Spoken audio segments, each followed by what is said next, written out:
Welcome everybody, Nicholas Natt, and you're tuned in to the Natt Fitness Method. You crazy mother.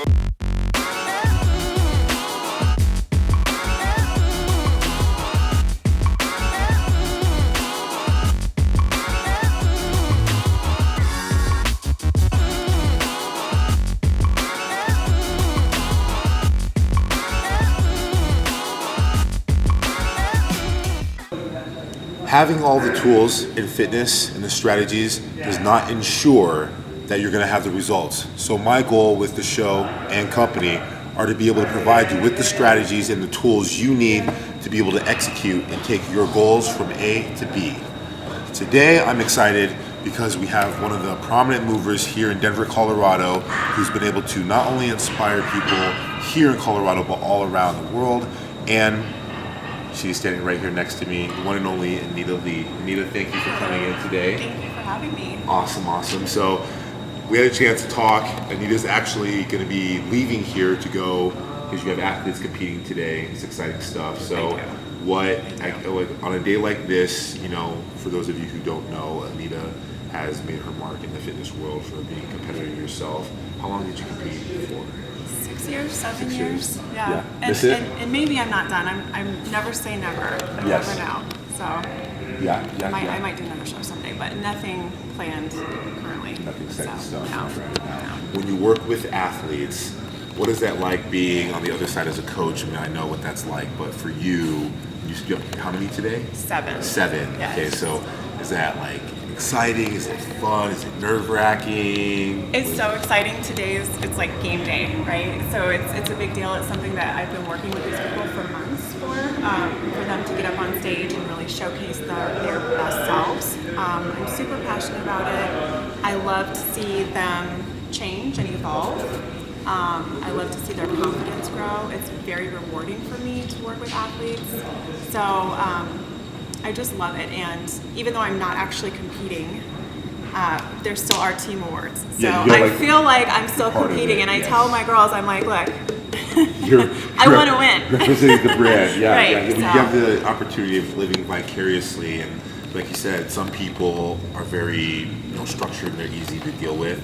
It's just because they listen and they get it, and other people have more of an emotional journey, or they don't understand, they're not having a hard time reading the programs. And so knowing that when you're working with them and then seeing them on stage, it's almost like you were in that. Yes. It's like, hey, I flex it. Like it's funny because you're so vocal when you speak to people from stage. And I'm like, how could you not? I lose my voice usually at the shows because I'm out there screaming so much. But I love it. I'm passionate about it. I develop very close relationships with most of my clients. I have an open policy where I tell them, text me. I don't care what time it is. I get back to you as soon as I can. I like to have that kind of relationship with them.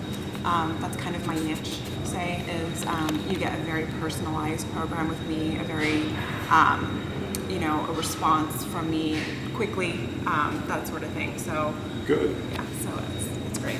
Well, it's awesome. Now you talked a lot about, obviously you're living vicariously through the athletes right now, never say never. Now you have a background in athletics, right? So how did that transition into bodybuilding open up? How did that happen? So I started playing sports when I was young, 12, and I played sports for many years. And so I really started lifting weights in high school when I was 16, which is different because when I was younger, girls didn't do that. Times have changed a little bit, right. And people weren't in the weight room as teenagers, especially girls. So I really have had lifting experience for forever, for 20 years. And so for me to transition from sports, I actually the first thing I wanted to transition to was competitive CrossFit. Okay. So I started with that, and I loved it. And what I found that I loved was the competition part. But it was really hard on my body, and I kept getting hurt. So I took the next step and then went to bodybuilding. Got it. That's how I got into it. Very cool. Yeah. Now, were you the kind of athlete, because everyone's different, I always love asking this for seasoned, athletes and competitors, when you competed the first time, did you know prior to that or in that moment in which you got off stage that you were doing this again? Or was this no, I want it done, and this is it.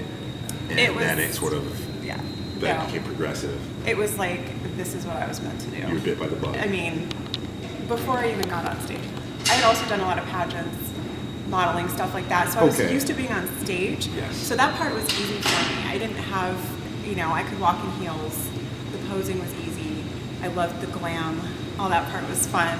Makeup, jewelry, suits. So that part was good. But then once I got on the stage and did the bodybuilding part, I loved it. I loved the discipline. I loved the hard work. I loved that, you could put work in every single day, get an end result. I just knew I was working towards something every day, and I really liked that idea.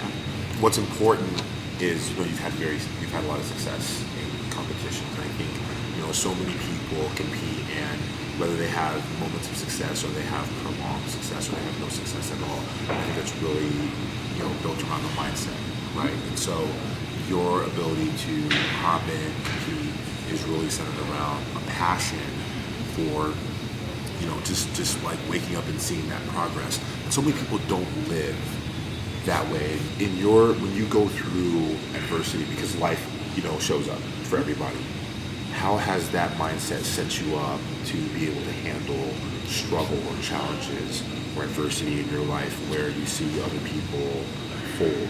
I think it's twofold. I think because I have been through adversity in my life, bodybuilding and fitness has given me something, a passion, a purpose, something to work towards, and then vice versa. Being in bodybuilding,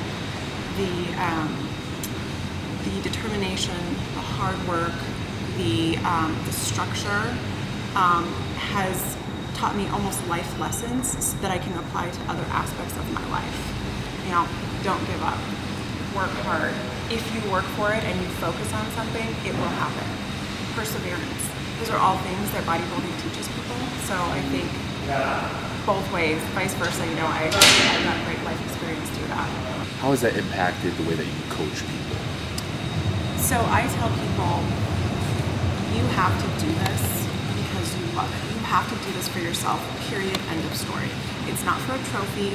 It's not because you're going to make it big in the fitness world. It's not for money. It's literally because you love it. This has to be for you. And if you're only going to be happy with the result if you take home first place, then 9 times out of 10 you're going to be disappointed. Right. So only one person wins, right? And it's a subjective sport. So one person, you can look absolutely amazing and still not win. You just never know. I've won a lot of shows, but I haven't won every show. And I think that at the end of the day, it has to be about you, about being a better you physically, mentally, being stronger physically, mentally. One of the first national shows I ever did, I did not win. I got, like 3rd place. And I remember the judge saying to a group of us, this is a sport of longevity. If you want to come in and win your first time, you're in the wrong sport. And I've really held that in my mind, and I tell my clients that. There are a lot of people, just being honest, who come into bodybuilding that I've met over the years that either come from eating disorders, they come from drug addiction, alcoholism. So they're people that almost cling to bodybuilding because then it gives them another thing to almost obsess about, which isn't necessarily healthy because they've gone from one obsession to another obsession, even though bodybuilding can be very healthy. Right. I think it's important to have your mind healthy, to have that balance. Like you said, you found in bodybuilding not many people are balanced, where I feel like I have been able to find that, and I think it's just because of my perspective, which everything in life is perspective, right? So it's being able to set a goal and say, I want to be shredded and be on that stage, and then gain 10 pounds and say, I'm okay like this. Like, I love me like this too. I don't have to always be like that. You talked about balance, right? And we were discussing life balance for you earlier. You're a mom to 5 children. Yes. They're all yours. Yes. And the age range is from 15 to 3. Correct. Okay, so that's a feat in itself, right? And when we talk about being a mom, you're obviously very present. You're engaged with each kid, and it's not just kind of the run of the mill, and go through the motions, you kind of understand each child needs his own or her own attention at different times, whatever you're doing. So how do you find time to continue, I hate to say it, but find your relevancy in fitness and continue to be a contributor, at the same time keep yourself off, so go through the routine, even though you're not competing? It's funny because people go, oh, are you competing? And it's like, well, when are we not ever training? Right. Training is a lifestyle. Absolutely, it's a right? lifestyle. So how do you find time to train, show up for others, be relevant on social media, and keep your brand growing, and work 2 jobs? How do you do that? I don't sleep a lot.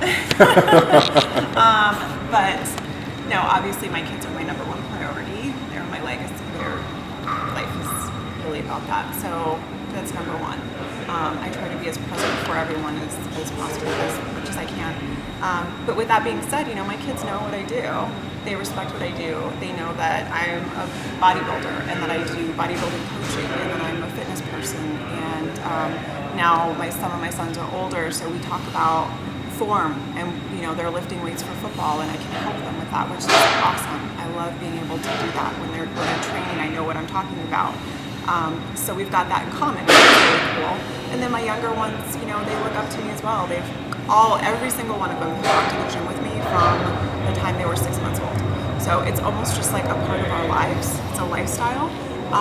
They know that we talk about being healthy, we talk about exercise, we talk about eating healthy, we talk about being strong. We don't talk about being skinny. We talk about being, fit and being able to be active and why these things are important. So I feel like it's really good for them. Really good for them to set that example for them in their own lives. How do I actually make that work? I get up early. I wake up before they do. And why do I do that? Because it's a priority. How early is early for you? 5. If I'm doing a show, there are times where I've woken up at 4 o'clock every morning for a certain amount of time, right, knowing that there's an end goal. Do I always wake up at 4 a.m.? No. But 5:30, 6, I get up. I'll do my cardio before they get up. If I have to take one to the gym with me later on, I will. I literally just make it work. I work around their schedule. I work around my work schedule. And then my clients are a priority, so I have to fit that into my schedule as well. But it all just works itself out. I think that if you want something, you'll make it happen. If you want it bad enough, you'll make it happen. And that's really, period, end of story.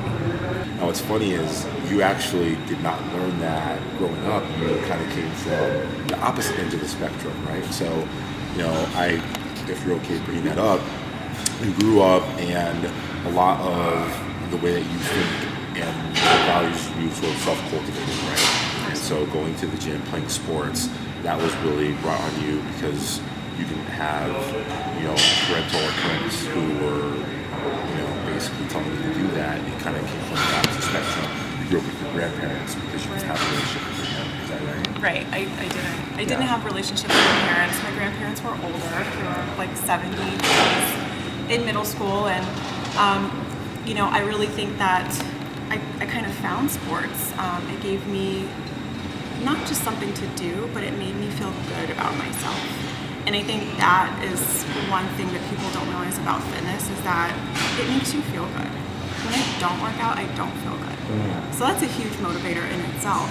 But yeah, my grandparents weren't, they didn't say, oh, you have to play sports or you should do this. I signed myself up. I would go run 3 miles a day because I wanted to, and they'd say, what are you doing? But I wanted to be fit. I wanted to be healthy. So I did that on my own. And I think a big part of my motivation was finding something that made me feel good. You really chose this path of progress. What's really captivating about it is you did it at such a young age. You weren't interested in being a victim. You weren't interested in taking negative things. And you were able to distinguish from an early age what those negative things were and what things would be progressive, what things would help add to your life, your livelihood, your energy, your vitality. And I think that that's such a rare effect in people, period, of any age, especially adults, let alone to do that as a kid. In the way that you think about yourself being 12, and that's that's the conformity age, right? Everyone's trying to fit in. Everyone wants to be a part of the group, and you really went inside and were like, "This is what I want." How are you able to cultivate that mindset? I think I've always been okay with being different.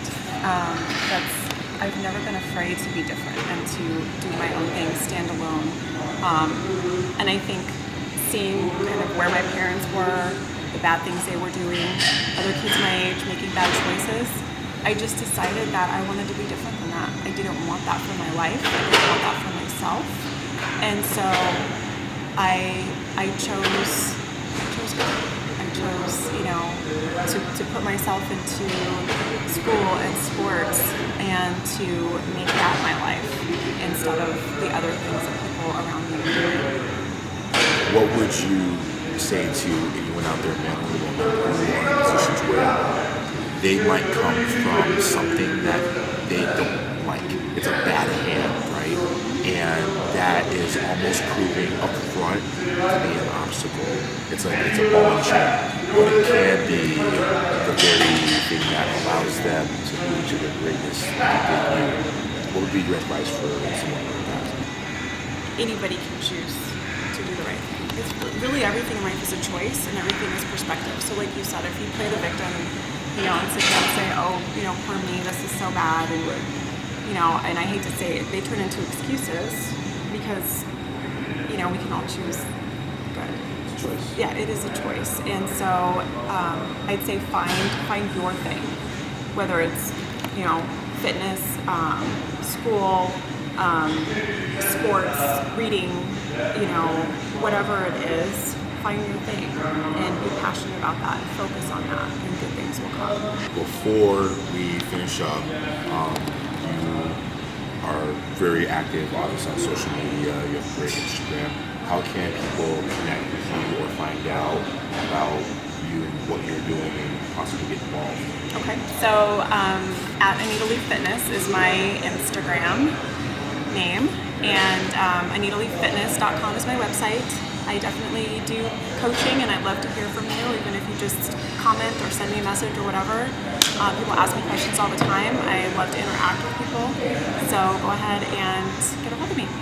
My last question is, what is really the impact from a health and fitness standpoint that you want to leave on the world, whether it's through your media, your online coaching, or in-person clients, when you look back in time, what do you want to be able to say that you saw, you achieved? I think I just want to be able to empower women so that they feel like they can be strong. But if they want to be all things, they can be. You can be a mom, you can be a professional, and you can take care of yourself, and it's okay. There's no guilt. You don't have to feel guilty about going to the gym, about doing something for your own health and well-being. I would like to empower women and make them feel good, whether they end up on a stage or they just get into shape for a vacation, a photo shoot, or just for everyday life. It doesn't matter. But just making women feel good is what I would like to leave. Guys, I hope you've definitely been able to listen to the remarkable story of our guest and understand that everything that happens to you can be for you or it can be against you, but it is a choice. So feel free to definitely connect with Anita, and until next time, my friends, have a wonderful, fit,